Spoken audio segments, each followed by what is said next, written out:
Hello,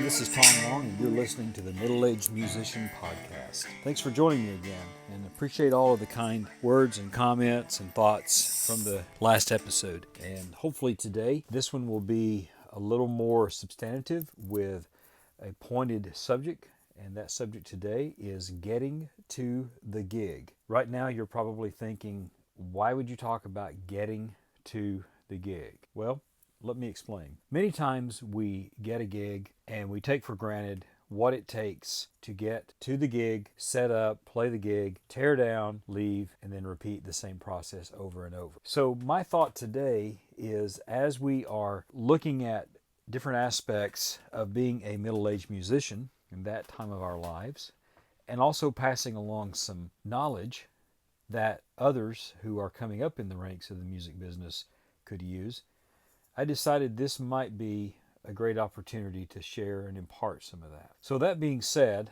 I'm going to use the real life experience that I go through when getting to the gig for my weekly gig at the campgrounds. Most every Sunday, I am playing a standard 3-song set at a worship ministry for a campground. It's a relatively simple gig. It takes probably more time for me to prepare the songs and rehearse than it does to actually perform them, which is standard for basically any gig. But the gig is an hour away from where I live.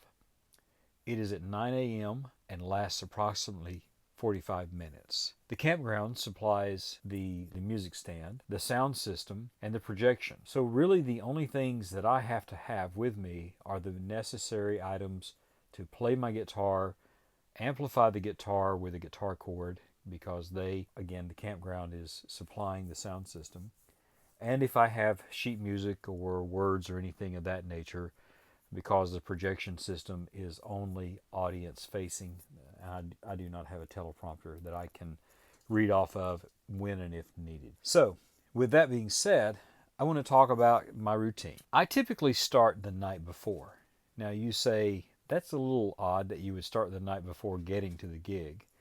But the reality is, when I'm getting to the gig, I am actually preparing the night before, so the next morning I don't accidentally leave the house without everything necessary needed to actually perform. So let me start with my vehicle.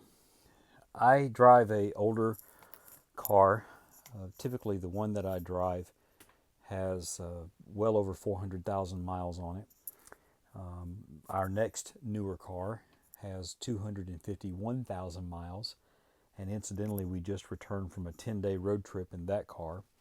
So it's really important that the vehicle is in good maintenance, is well maintained I should say. Make sure the tire pressure is good, make sure that oil levels are good, make sure that I have enough gas to get to the gig the next morning. Because often when I leave, I typically don't leave or build in an additional amount of time for stops other than just maybe a little bit of a traffic slowdown.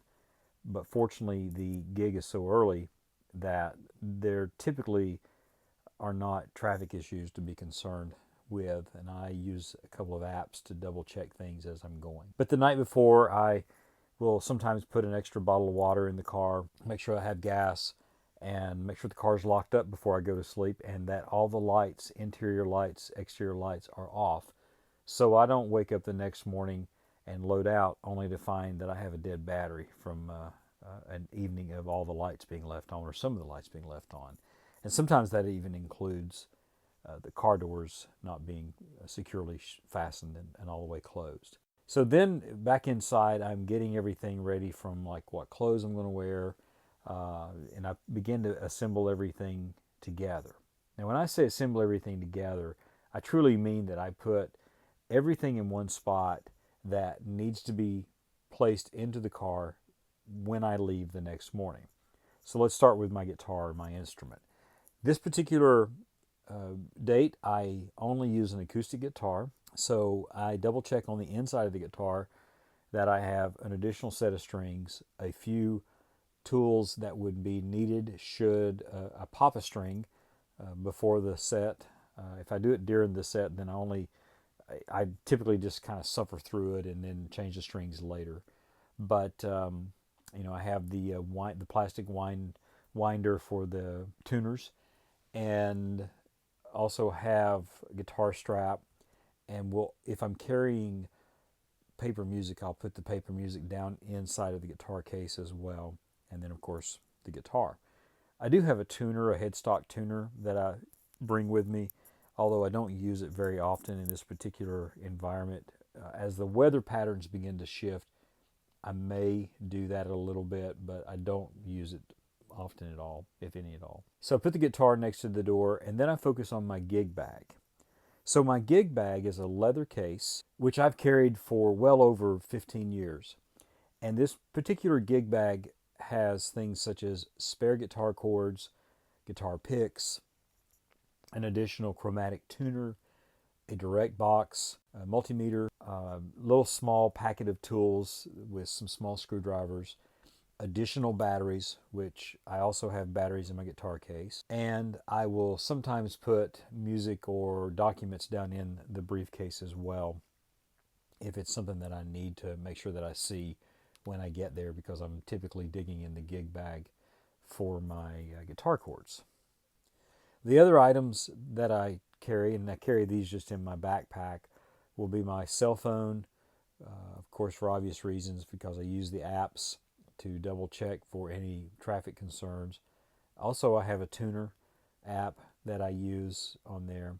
And then if someone from the campground needs to get in touch with me, maybe there's an issue, or if I need to get in touch with someone, I carry a Leatherman knife almost everywhere I go. It's a multi-tool. I think it has 18 or 20 tools in one package there, and it's really a neat item to carry with you. I probably use it as much or more than my standard toolboxes. I have additional sheet music if I need it in my backpack.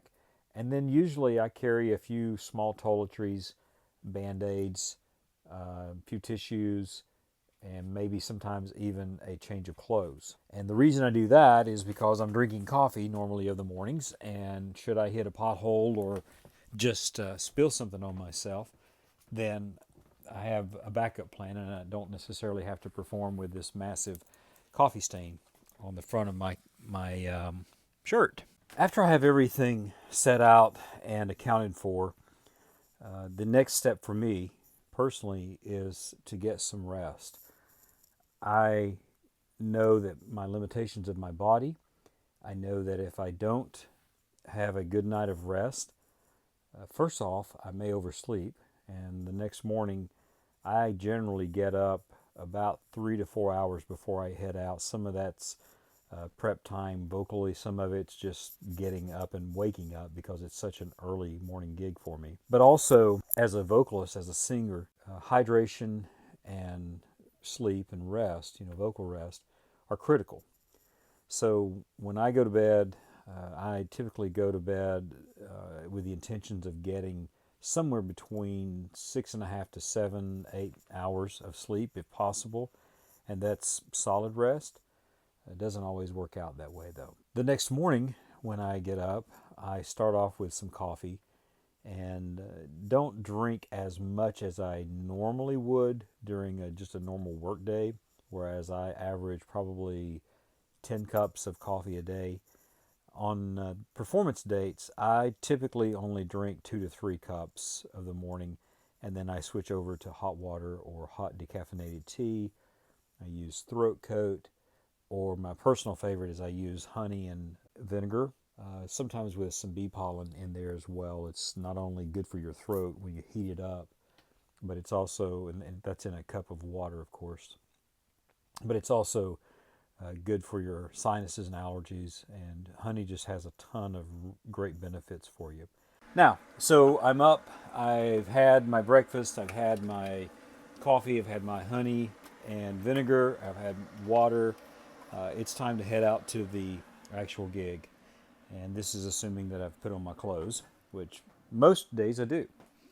And when I drive, I like to, even though I go to this gig every week, I have no problems in getting there from a direction standpoint. However, because it's an hour away, and also because I don't build in a like 2 hour, 3 hour fluff time, otherwise I'd be leaving at like 6 in the morning.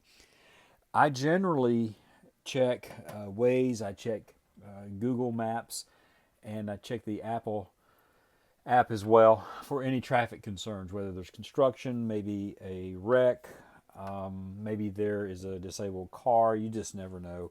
So I like to go ahead and check on that. And I typically will use Waze the entire drive because it's a peer-to-peer application, and the peer-to-peer apps are kind of cool because they will let you know of accidents or police officers and things of that nature. So when I'm driving up, I leave my house around 7:10, 7:15 for a 9 a.m. gig. I generally get there about 45 minutes early unless there are any traffic concerns. And I'm always there in time to set up, help the staff set up and do a sound check, make sure the mic's working, make sure everyone can hear appropriately, make sure that the overheads are consistent with what I've pre-sent to them, and just to kind of get a feel for the area to make sure that there's nothing has changed since the last time I played. And if everything is good, I will hit another bottle of water, maybe hit the restroom, and then I began playing about 5, 6, 7 minutes prior to the actual worship time starts, and I do that just sort of as a front-end music or a prelude type thing. And this gives me also some time to warm up, and I will generally play through the song, the first couple of songs, but I'll play them in a different style so that when people begin to sing, they don't necessarily recognize the melody that I've just played. Oh, he's been playing that for the last 10 minutes. So that's kind of my routine in getting to the gig. If the gigs are farther away, or if they are gigs that I have never been to, those are a little more elaborate in my planning. I often will go, for instance, for one gig that we did down in Beaufort, South Carolina. I actually went the day before. I was in the area, drove by the venue, checked things out.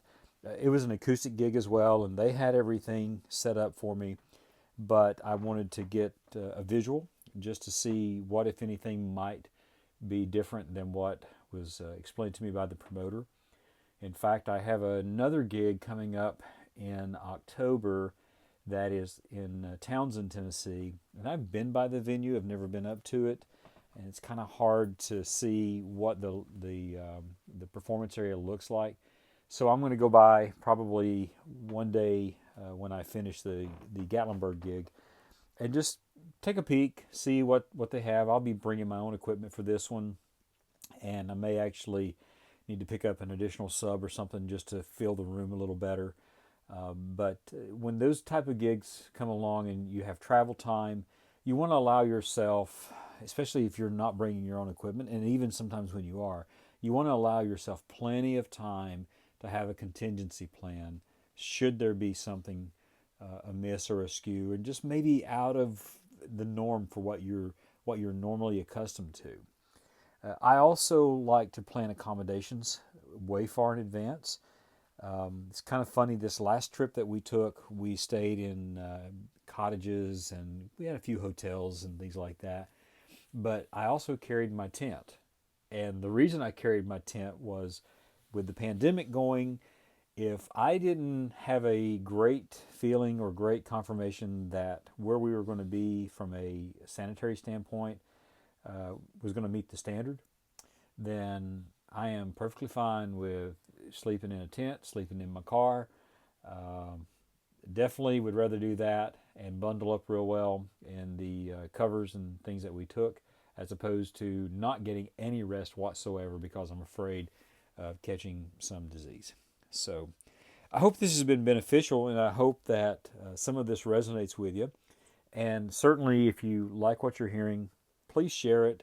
Please like, subscribe, and all the cool things you do with podcast. As I said in the episode prior to this one, really the reason for doing this is so I can chronicle some of the items that I do, and I've been so fortunate. I have made a living, like been this the music business has been my only gig. That was for about 4 years, and but then life changes, life happens, and then you get other opportunities, and but you still the music business is still something that you can at least do part time, and what a really cool blessing that is as well. Thanks again for all the encouragement. Please feel free to shoot me a message, contact me. The website is under construction, middleagedmusician.com. And as soon as we start to get something rolling there, I'll definitely let you know. Thanks again. Look forward to hearing from you. Ciao.